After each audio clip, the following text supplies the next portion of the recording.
ಪಾವಗಡದಲ್ಲಿ ಅಕ್ರಮವಾಗಿ ನಡೀತಾ ಇದೆಯಾ ಇದ್ದಿಲು ದಂಧೆ?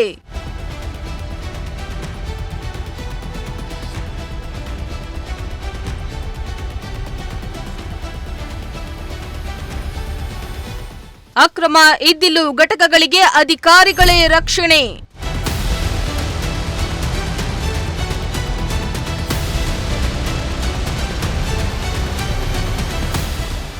ಸಾವಿನ ಕೂಪಗಳಾಗ್ತಾ ಇವೆ ಇದ್ದಿಲು ಘಟಕದ ಸುತ್ತಮುತ್ತಲ ಹಳ್ಳಿಗಳು.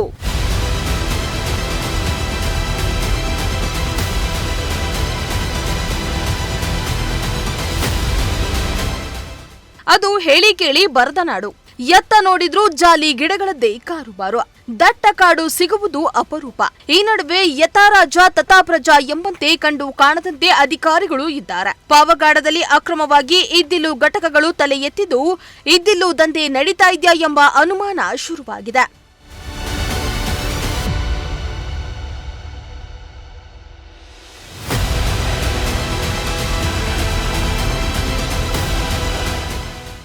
ಹೌದು, ತುಮಕೂರು ಜಿಲ್ಲೆಯ ಪಾವಗಡ ತಾಲೂಕಿನ ನಾಗೇನಹಳ್ಳಿ ತಾಂಡದ ಸುತ್ತಮುತ್ತ 10 ಅಕ್ರಮ ಇದ್ದಿಲು ತಯಾರಿಕಾ ಘಟಕಗಳು ನಾಯಿ ಕೊಡೆಗಳಂತೆ ತಲೆ ಎತ್ತಿದ್ದಾವೆ. ಇದ್ದಿಲು ಸುಡುವ ವೇಳೆ ಬರುವ ವಾಸನೆ ಸುತ್ತಮುತ್ತ ಗ್ರಾಮಗಳಿಗೆ ಹರಡ್ತಾ ಇದ್ದು, ಇದರಿಂದ ಗ್ರಾಮದ ನಿವಾಸಿಗಳಲ್ಲಿ ಉಸಿರಾಟದ ಸಮಸ್ಯೆ, ಅಸ್ತಮಾ ಸೇರಿ ನಾನಾ ಆರೋಗ್ಯ ಸಮಸ್ಯೆ ಹೆಚ್ಚಾಗ್ತಾ ಇದೆ.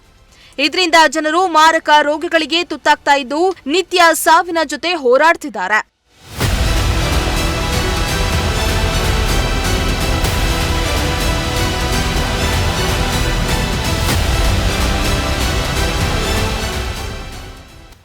ಇನ್ನು ಶಾಲೆಯ ಪಕ್ಕದಲ್ಲೇ ಅಕ್ರಮ ಇದ್ದಿಲು ಘಟಕ ಇದ್ದು, ಮರಗಳನ್ನ ಸುಡುವ ವೇಳೆ ಬರುವ ಹೊಗೆಯಿಂದ ಶಾಲಾ ಮಕ್ಕಳು ಅನಾರೋಗ್ಯಕ್ಕೆ ತುತ್ತಾಗ್ತಿದ್ದಾರೆ. ಈ ಕಲ್ಲಿದ್ದಿಲು ಉತ್ಪಾದನಾ ಘಟಕಗಳಿಗೆ ಸರ್ಕಾರದಿಂದ ಯಾವುದೇ ಪರ್ಮಿಷನ್ ಕೂಡ ಇಲ್ಲ.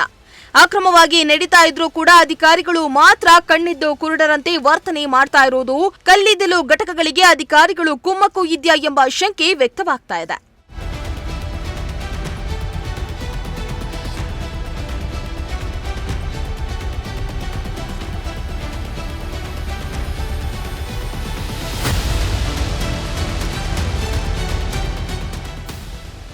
ಇತ್ತ ಅನಾರೋಗ್ಯ ಒಂದ್ ಕಡೆ ಆದ್ರೆ ಮತ್ತೊಂದ್ ಕಡೆ ಇದ್ದಿಲು ಘಟಕಗಳಿಗೆ ಅರಣ್ಯ ಇಲಾಖೆಯ ಕುಮ್ಮಕ್ಕು ಇರೋದು ಬಯಲಾಗ್ತಾ ಇದೆ.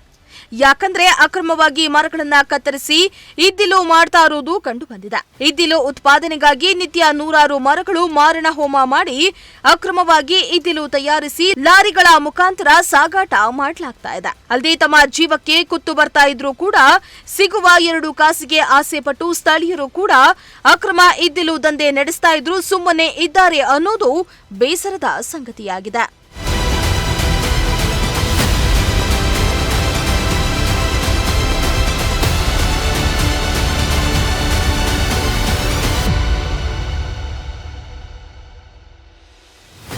ಒಟ್ಟಾರೆ ದಂಧೆಕೋರರ ಅಕ್ರಮಗಳಿಗೆ ಅರಣ್ಯ ಇಲಾಖೆಯ ಕಣ್ಣ ಮುಚ್ಚಾಲೆ ಆಡ್ತಾ ಇರುವುದು ಇಂದಲ್ಲ ನಾಳೆ ಗ್ರಾಮಸ್ಥರ ಸಾವಿನ ಬಾಗಿಲು ತಟ್ಟುವುದರಲ್ಲಿ ಸಂಶಯವಿಲ್ಲ. ಅಂದಿನ ಸಾವು ನೋವುಗಳಿಗೆ ಅರಣ್ಯ ಇಲಾಖೆಯೇ ನೇರ ಹೊಣೆಯಾಗಬೇಕಾಗತ್ತೆ. ಸಾವು ನೋವು ಆಗುವ ಮುನ್ನ ಅಧಿಕಾರಿಗಳು ಎಚ್ಚೆತ್ತುಕೊಂಡ್ರೆ ಒಳಿತು.